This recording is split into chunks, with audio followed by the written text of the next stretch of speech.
relieve this debt problem by seeking more revenues from the colonies. This resulted in the Stamp Act of 1765, which in Virginia and elsewhere generated major colonial protests and economic boycotts against importing British goods. Locally, colonists in Essex and the Northern Neck were especially vocal, adopting the famous Leestown Resolutions and forced the area's leading merchant, Archibald Ritchie of Tappahannock, to renounce his public statements that he intended to comply with this hated British law. The Tappahannock protest meeting concerning Ritchie's actions turned out to be the largest Stamp Act protest in Virginia. The Stamp Act was repealed in 1766. Tempers cooled briefly, but in 1767, Parliament passed a series of new laws called the Townshend Acts, imposing new taxes and various restrictions on colonial rights and liberties. Again, colonists protested that they were being taxed without representation by their own elected representatives, and that Parliament was denying them some of their fundamental rights. After years of colonial protest, most of the oppressive acts were repealed in 1770.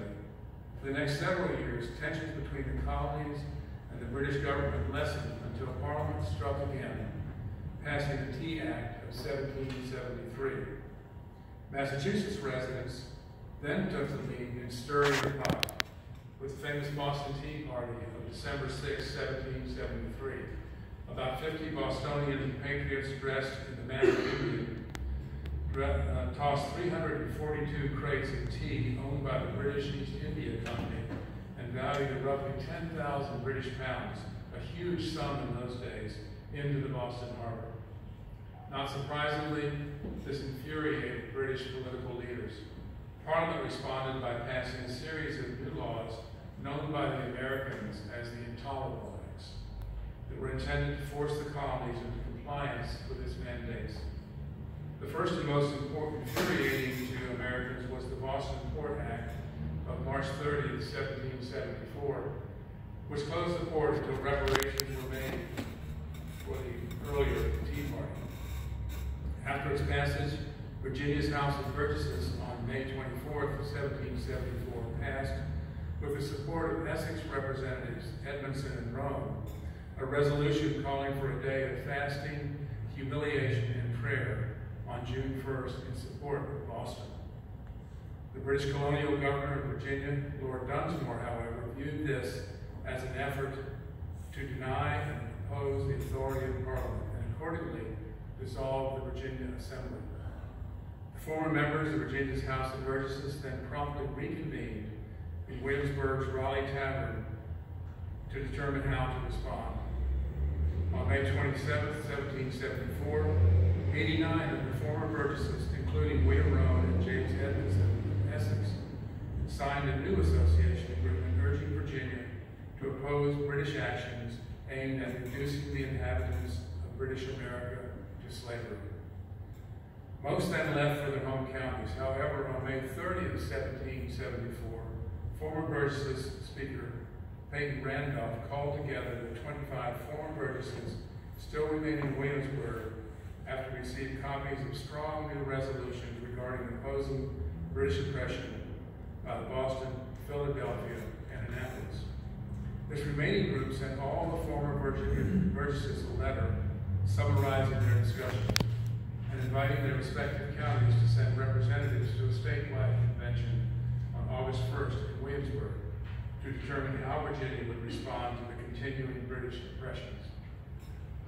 All former Burgesses were specifically instructed to determine before the convention the sense of their respective counties. Essex and many other counties therefore subsequently held public meetings to learn how their local residents felt. Proudly, our Essex forefathers came forth with clear, sweeping, and forceful resolutions after Essex Burgesses Rowan and Edmondson called for a meeting of the freeholders and other inhabitants of the county of Essex here at the courthouse on Saturday, July 9th, 1774, 245 years ago today. Seriously to consider the present dangers which threaten ruin to American liberty. Leading Essex planter Robert Beverly of Blandfield came to the meeting opposed to strong confrontational action like a tough import-export ban. Beverly instead proposed offering to pay the king a contribution annually in lieu of tax. He argued that this would fulfill Britain's revenue needs and allow for good relations to resume with the colonies.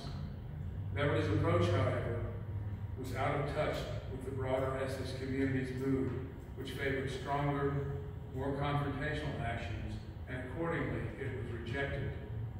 Instead, Essex citizens adopted resolutions supporting a tough, comprehensive trade boycott proposal and other methods that showed they were well-informed and supportive of federal, forceful, effective colonial actions to defend their rights.